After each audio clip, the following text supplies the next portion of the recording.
ఈరోజు సచివాలయం భవనం హైకోర్టు ఆ రోజు ఏవైతే మనం ఫౌండేషన్స్ చేసాం అధ్యక్ష 5 సంవత్సరాలు నీటిలో ములగబెట్టారు అధ్యక్ష 5 సంవత్సరాలు 8 మాసాల నుంచి ఆ నీరు తొండుతుంటే ఇప్పుడు కూడా రావడం లేదు అధ్యక్ష. ఇవన్నీ మీరు తెలియచేశారా తెలియక చేశారా? ఒక వ్యక్తి కావాలని చేసినప్పుడు మీలాంటి సీనియర్సేనే కనీసం ఎందుకు చెప్పలేదని మేము బాధపడుతుంటే ఇంకా దాన్ని సమర్థించారు. మాట్లాడితే అధ్యక్ష మాట్లాడితే మా బొత్స సత్యనారాయణ గారు గౌరవనీయులు ఇది మీరు 10,500 ఎస్ఎఫ్టీ పెట్టి కట్టేశారు, ప్రజాధనాన్ని వృధా చేశారని చెప్పి మాట్లాడుతున్నారు.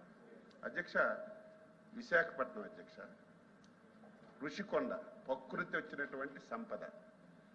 ఋషికొండ కనీసం ఆ ప్రాంత వ్యక్తి సీనియర్ ఎంత తప్పు జరిగిందో అంత తప్పు జరిగింది దాని గురించి డిస్కషన్కి వెళ్ళక్కర్లేదు.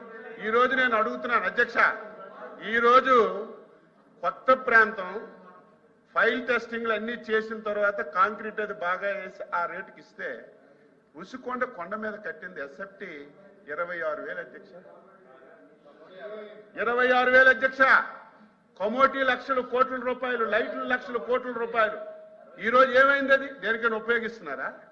మళ్ళీ ఎంత విచిత్రం అంటే అధ్యక్ష అధ్యక్ష కనీసం ఒక తప్పు చేసిన తర్వాత ప్రజలు సమాజం చేసిన తప్పు అని చెప్పిన తర్వాత కనీసం పశ్చాత్తాపం లేదు. దానికి ఎదురుగా మేమే మునగాళ్ళం, మేమే ఇంత డబ్బు ఖర్చు పెట్టి కట్టాము, మాలాగా మీరు కట్టలేరని ఎదురుదాడి చేస్తుంటే ఇంక ఇటువంటి వాళ్ళకి ఏం సమాధానం చెప్పాలి?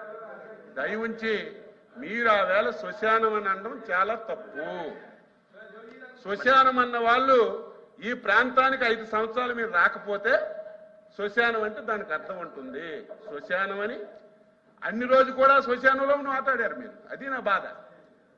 కాబట్టి మనం మాట్లాడేటప్పుడు ఇప్పుడు కూడా రైతులకి ఏదో ముష్టంటే తప్పని చెప్పాను నేను. అలాగ మాట్లాడకూడదమ్మా, తప్పది, గౌరవించాలని చెప్పాను. ఎవరివైనా సరే కొంచెం మనకు అనుభవం ఉన్నప్పుడు తెలిసినప్పుడు మాట దొరుకుతుంది. నేనంత స్పీడ్గా మాట్లాడేటప్పుడు ఒక మాట తప్పు మాట్లాడచ్చు, మళ్ళీ తెలుసుకొని మనం సరి చేసుకోవాలి.